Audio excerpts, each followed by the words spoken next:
Welcome to Paradigm Playbook, the podcast on the business of sports. With 50 plus years of experience, Steve Cook shares insights weekly, featuring top playmakers shaping the industry.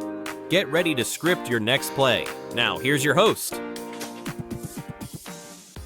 Hello and welcome to Paradigm Playbook. I'm your host, Steve Cook, here alongside my friend Ben Minardi. Ben was doing work and handling some work for my former partner on Paradigm Playbook. We got connected. Then when Dave Kozak and I, still my good friend, former podcast partner, kind of parted ways on that, Ben helped me navigate resetting up all the connections and links, and we went through that whole process. So Ben, thank you for that. And now Ben's helping me move a lot of data to the cloud, and he's helped me a lot of ways in the IT world. So I just thought this would be a good conversation. Aside from that, Ben, why don't you introduce yourself and give the people a little insight into you and where your brain comes from? This will be my first podcast. I'm excited to do this. My company is called Connectivity Systems. I started Connectivity Systems along with my business partner in 1999. We had both worked at a company together where we made communication products for mainframes. So you could think big hospitals, big telephone companies, insurance companies. And around that time, that was just when the internet was getting started and people were starting to use the internet as a tool for business. And we saw a new way to connect these mainframe systems to their remote offices using internet technology, hence the name Connectivity Systems. We started helping larger organizations to modernize their communication between their home office and their branch offices. And that was a fantastic business. It was so good. It was like, this is fantastic. We'll just keep doing this forever. But technology changes fast. We all are witness to that. And one of the things that also changed around that time was deregulation of the telephone industry. All of a sudden, there was hundreds and hundreds of telephone companies out there that were willing to go to places that we were going to, and they would say, hey, if you commit to buy your internet from us for 3 years or 5 years or whatever, we'll give you all the equipment for free. That was like our first ocean moment at Connectivity Systems, because we were like, these guys are giving everything away. We pivoted a couple times, and within the last 10 years, though, helping small businesses and even small businesses with just 1 or 2 people, like Paradigm Playbook, to help them with the technology needs that they have and to help meet them and to guide them and be a trusted advisor, point them in the right direction as to where they should go. And that's turned into a very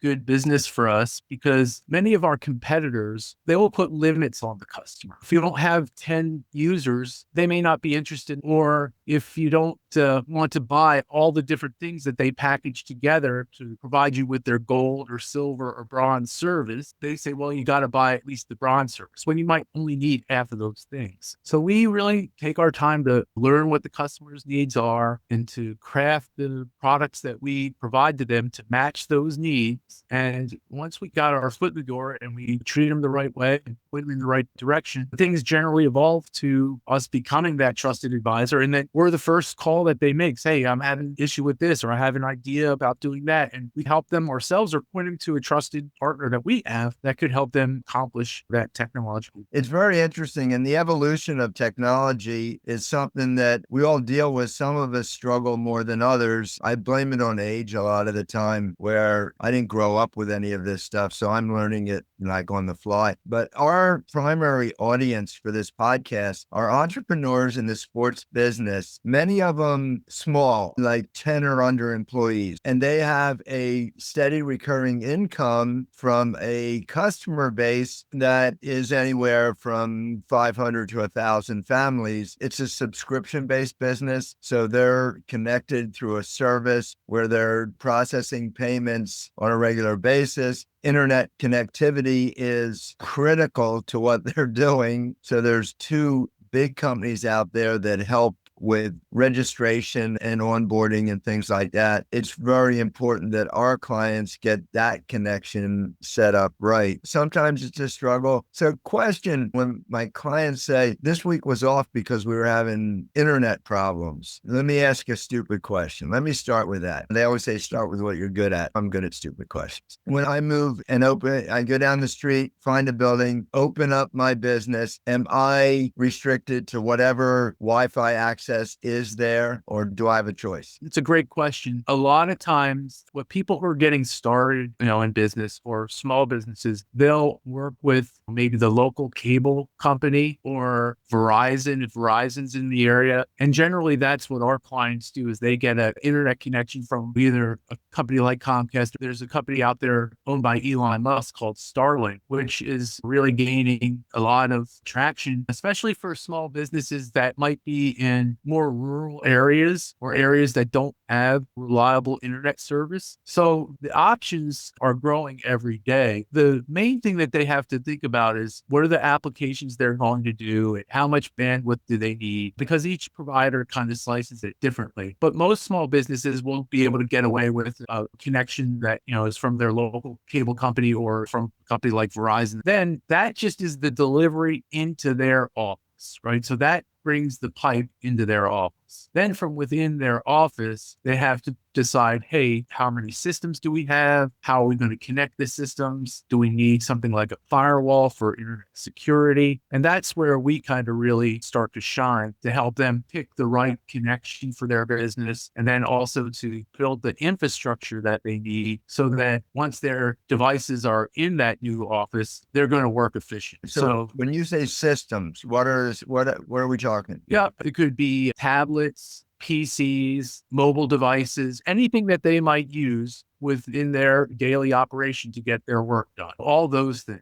Yeah. So most of our businesses have a combination of a desktop, couple laptops, that we have coaches on the floor with iPads. The curriculum's driven on iPads or iPhones. So they need a little bit of all of that. And that makes a lot of sense. That's what we see. People are using the device that they're most comfortable with to get their work done. So go back to something. I'm curious about the Starlink thing. If someone has a problem and they say, okay, I'm with, Xfinity or I'm with Comcast or whoever they're with, and they want to know, is Starlink an option where I am? How do they figure that out? That's a good question. On the Starlink website, you can go ahead and put your address in and they will tell you if they're primed provide service in that area. Now with Starlink, it's slightly different than with Comcast or Verizon. When you buy the service from Comcast or Verizon, they literally come in and they have employees that set it up and get you going because there's a cable, some type of cable coming from the street or the ground into your building. With Starlink, since it's all satellite, they basically ship everything to you. So you have to see if they're ready to provide service in the area that you're at. And then if you do get accepted and buy the service, then they ship you the satellite dish that you have to then install yourself. So it's a little bit more work than if you were working with a Verizon or a Comcast or a T. I'm thinking of Dish TV where there's an actual dish on the roof. Same concept, yes. Okay.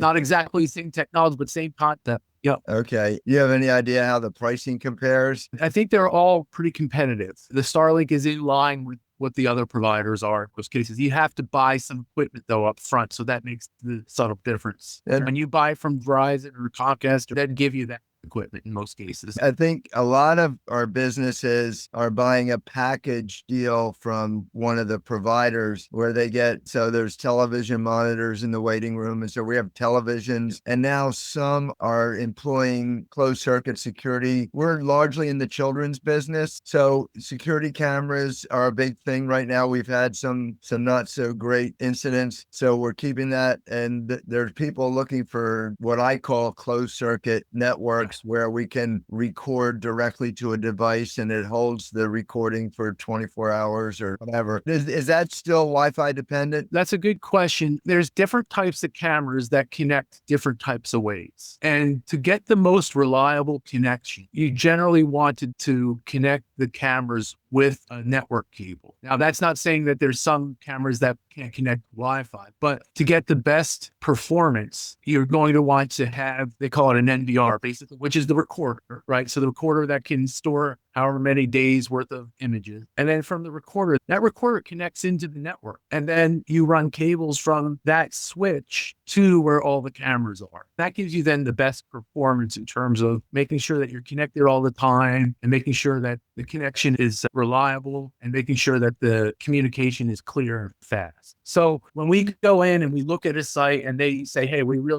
need to have cameras in, we're generally designing that with a cabling project, either that we do, or maybe they do, or an electrician does, so that we say, hey, these are the places that the cameras need to go, and we need to run wires to those locations. That's what we feel is the most reliable way to get it done. Okay, and then the content collection on that, is that stored on a server or is it stored in the cloud, or where is that stored? The system that we like to put in has its own recorder in your office. It doesn't rely on the internet connection for the recording to be stored in the cloud. The recording is just done internally in your office.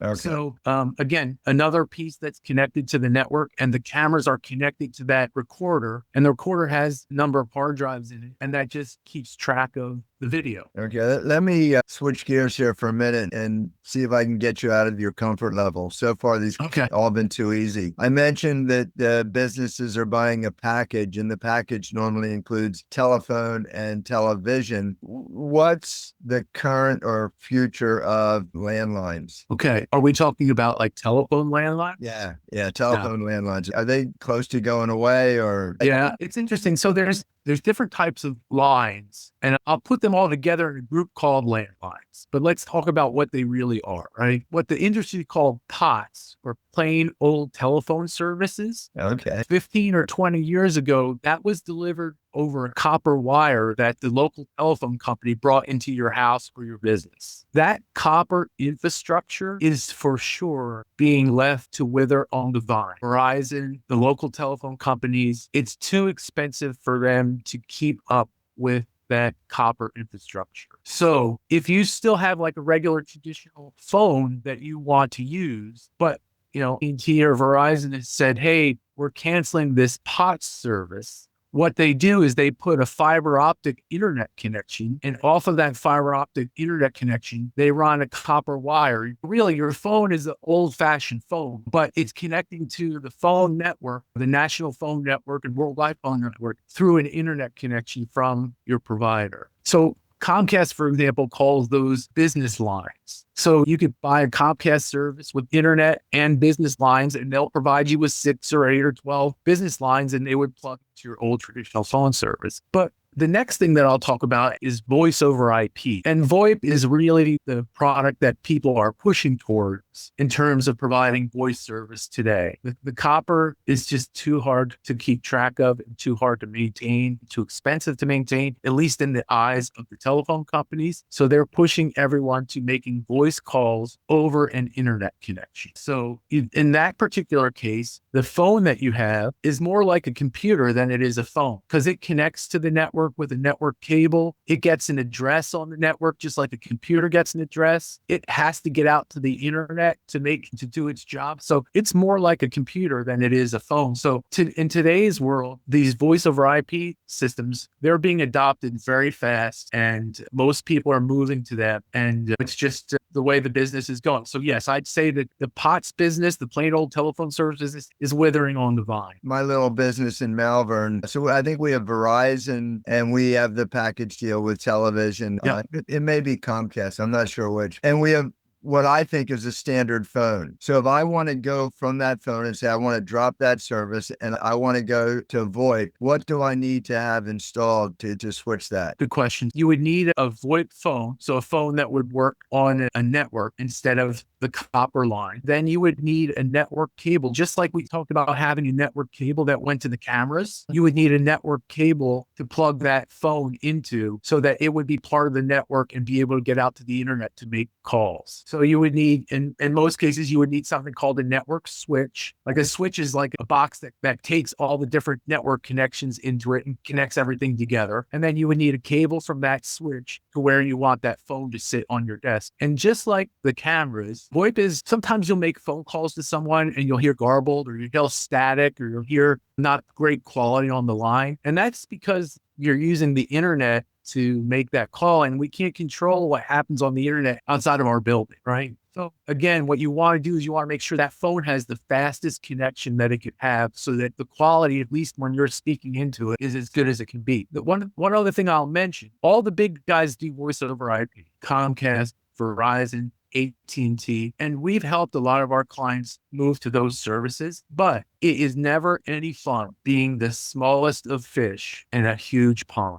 With those people, with those companies, those larger firms, all the work generally lands on the customer. So what we've done is we've partnered with companies that are like us, smaller, more personal, white glove service that are phone companies, so that when they sell their phone service, the client gets the service up and running. And when it's delivered, they're running. They're not crawling or walking. I had a client who called me one day and said, "Hey, we're switching from our existing provider to Comcast." Okay, fantastic. She goes, "They need our network person to be here the day of the installation." I said, "Okay, I'll gladly come." What day are they going to be there? Oh, they're going to be here next Tuesday, anywhere from 1 to 5 o'clock. When you buy these services, spend a little time to find a local provider that you can, be in touch with and that can come to your office and help you get the work done. Because if you go with one of the big guys, guaranteed you're going to be doing the work. So a VoIP phone, does it look like a cell phone, or does it look like a regular telephone, or what's it look like? There are some that you just get a base and the network cable plugs into the base, and then you take the handset off the base and you can walk it around the building. There's probably hundreds of different designs for these type of systems. Okay, I'm going to switch one more time. That's fascinating. I'm still looking for where we're going in the future. Tell me about a technology that's coming that I'm not aware of. What's hiding around the corner that may surprise? I'm torn by artificial intelligence. Like, I understand that it's something that is coming and we can't stop, but I also see that just because we can do something in some cases doesn't mean we should. I think there's really a lot of potential good with artificial intelligence, but I also worry about bad actors and people who aren't the greatest taking advantage of people. Most of us are very dependent on a third-party registration system. The money is taken there, it's transferred from there, so it's connection. And so it all depends on the connectivity of within your business. And I have several clients that tell me, we had a bad day because the internet was down, or surprisingly, they're not all rural areas. And in fact, one of them, we have clients in the Washington, D.C. area where there's a lot of building going on. That's more and more a hub for shipping, and Amazon's building huge buildings. And plus all the defense system building. There's a lot going on down there. Right. Not knowing anything about it, I always blame it on like they're blocking the path between my phone and that satellite, wherever it is. In those instances, do you think Starlink may be a viable option? I would say what we see more and more becoming accepted, because everything is moving to the cloud, right? Like your email's in the cloud already. We're working with you on a project to get the files from your computer that's aging out into the cloud. But just it seems that what makes sense for most people, moving a lot of things to the cloud. So that internet connection becomes so critical to their productivity that what we see people doing is putting in a special box that will support 2 internet connections. So they're not getting rid of their Comcast connection or their Verizon connection. They're keeping that as primary connection, but then having something like Starlink as a failover. And these special boxes that combine those two can do one or two things. It can just do a round robin, meaning, hey, the first request goes out here, the second request goes out here, and it just keeps track of what's busier and what's not busier and sends it out that way. Or it consolidates everything into one bigger connection. So it just makes your pipe a lot fatter. So that's what a lot of our clients are starting to do, because if they lose the connection in their office, like you said, like it stops all the work. Now, in some cases, what we also see for smaller folks on their cell phone, they buy the mobile hotspot service. And they just, if the Comcast or the Verizon goes out, they just spin that up next to their computer and connect to it. Now, that is nowhere near as fast as something like Starlink, but if you needed to limp through and get through one day, it's better than nothing. So a couple of times you said something like Starlink. Are there other options that don't require a cable in the ground? There are other satellite connections out there, but Starlink is the one that's really the momentum today. Okay. Interesting. We could talk about this for a long time. I come from a world where this isn't intuitive to me, so I need the help. To me, it was easy because I'd rather pay a little bit of money and know that, it's your problem, not mine. So question one, if someone wanted to ask you a question or get to you directly, is there a connectivity website or? Yeah, go to the contact us page on our website, which is connectivitysystems.com, or you could just send me an email directly. My email is bminardi, BMINARDI steve@connectivitysystems.com. I get a lot of joy out of helping people, pointing them in the right direction, and just giving advice. So even if like you're in California and you have some questions about technology, I'd love to, give you some advice and point you in the right direction. We work with clients all over the country. So, even if we're not right next door, a lot of times because everything's in the cloud, we can help even if you're not right next door. So is being a connection specialist a unique, or there are a lot of people in your industry? There's a lot of people in this industry. In fact, where our little business office is here near Valley Forge, when I walk outside our door and walk to my car, I pass another company that is basically one of our main competitors. So there's a lot of people in this space. I think where small businesses have trouble connecting with firms is that if you don't have 10 systems, they're not interested in talking to you. It's hard to find someone who scales down low. So why we've gone that direction is because, one, there's less competition. Two, people like you, Steve, entrepreneurs who have businesses like yours, they need the same technology advice as anyone else. So it's great that we can do the things that our larger clients need for smaller clients, and we don't discriminate based upon your size. And I appreciate that. I am literally a team of one, hopefully growing soon. I'm lucky Ben's 20 minutes from me and has been in my office and helped me there. I've been in his office. And so that's helped a lot. One of his key employees, that Jake, who's been a big help to me, honestly don't know where Jake lives or works, but I do know that when I need him, he's sitting right beside me virtually running my computer for me. So it's been great. And I really appreciate everything that you and Connectivity have done for me. And we will post the information about your company in the show notes. Any last words of advice, Ben? I thank you so much for being here. No, it's my pleasure. And if you're an entrepreneur and you're doing your own thing with technology and you find that it's slowing you down a little bit, or it's just you're cycling there when you could be doing things that are better value for your business, give us a call. We'd love to help you out. Thank you. And I'm sure we'll talk soon. Thanks. All right, Steve. Thank you. Thanks for tuning in to Paradigm Playbook. Explore more at paradigmplaybook.com. Want to be a playmaker? Contact stephenjcook.com. Share this episode to spread the word about sports industry opportunities. See you next week.